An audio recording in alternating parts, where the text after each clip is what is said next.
لا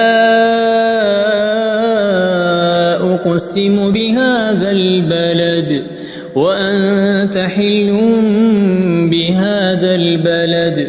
ووالد وما ولد لقد خلقنا الإنسان في كبد أيحسب أن لن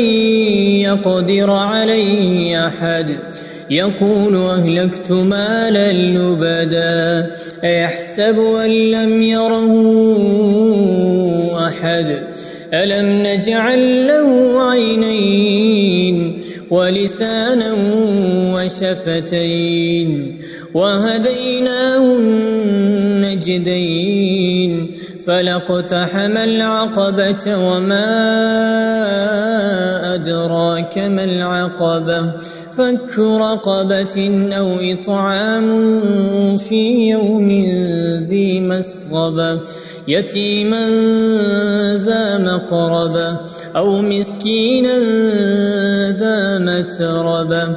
ثم كان من الذين آمنوا وتواصوا بالصبر وتواصوا بالمرحمة أولئك أصحاب الميمنة والذين كفروا بآياتنا هم أصحاب المشأمة عليهم نار مؤصدة.